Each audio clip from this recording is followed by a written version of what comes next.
Hello friends, शेंकी kitchen में आपका स्वागत है। आज हम बनाएंगे इंस्टेंट सूजी का डोसा। और फ्रेंड्स, बहुत ही क्रिस्पी, बहुत टेस्टी बनता है डोसा। और मेन बात ये है कि ये बहुत ही जल्दी बनके तैयार हो जाता है। चलिए हम बनाना शुरू करते हैं। और बनाने के लिए मैंने 1 कप सूजी ली है। आप कोई भी सूजी ले सकते हैं, मोटी या बारीक। और 1 कप भी मैंने दही लिया है। सबसे पहले हम सूजी को पीस लेंगे।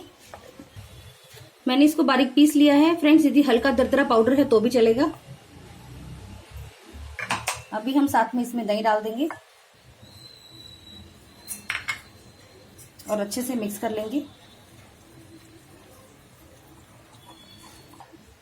अभी हम इसमें आधा कप पानी डाल देंगे।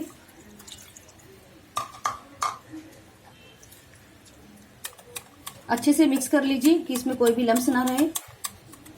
अच्छे से मिक्स हो गया फ्रेंड्स। अभी हम इसको ढककर 15 से 20 मिनट के लिए रख देते हैं।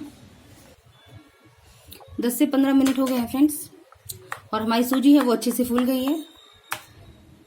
और हमारा बैटर बिल्कुल तैयार है। हमें ऐसा ही बैटर चाहिए था ना। हमारा बैटर बिल्कुल पतला होना चाहिए, नहीं गाढ़ा होना चाहिए।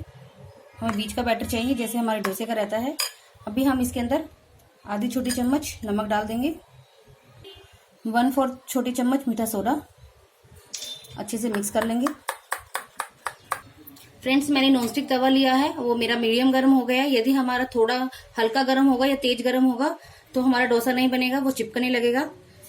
हमें मीडियम गर्म चाहिए। अभी हम इसके ऊपर थोड़ा सा ऑयल डाल देंगे और एक टिश्यू पेपर से इस ऑयल को हम चारों तरफ फैला देंगे। अभी हम इसके ऊपर बैटर डाल देंगे 2 से 3 चम्मच। अभी हम इसको बीच से ऐसे चलाते रहेंगे। आपको चम्मच को बिल्कुल भी उठाना नहीं है।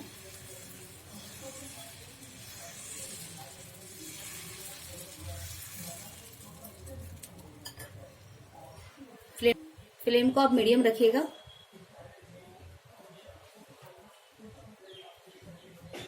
अभी फ्रेंड्स, ऊपर से ये बिल्कुल ड्राई हो गया है, सूख गया है। अभी हम ऊपर से थोड़ा सा ऑयल डाल देंगे।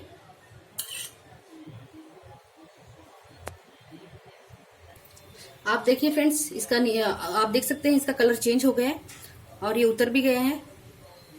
और आप देखिए इसका कितना अच्छा कलर आया है। अभी हम इसको उतार लेते हैं। और देखिए फ्रेंड्स, हमारा डोसा कितना क्रिस्पी बना है और बहुत टेस्टी बनता है फ्रेंड्स ये। और फ्रेंड्स, आप इसे नारियल की चटनी या सांभर के साथ, किसी के साथ भी सर्व कर सकते हैं, या आप इसे टमाटो सॉस के साथ बहुत ही टेस्टी लगता है खाने में। और फ्रेंड्स, आपने देखा इसे कितना बनाना कितना आसान है और खाने में उतना ही टेस्टी बनता है। आप इसे बच्चों को टिफिन में दे सकते हैं या आप इसे नाश्ते में भी ले सकते हैं। और फ्रेंड्स, आप इस मेरी रेसिपी को जरूर ट्राई कीजिएगा। यदि आपको आज की रेसिपी मेरी पसंद है तो लाइक कीजिएगा, शेयर कीजिएगा और मेरे चैनल को सब्सक्राइब कीजिएगा। चलिए फ्रेंड्स, मिलते हैं अगली रेसिपी के साथ। Bye bye.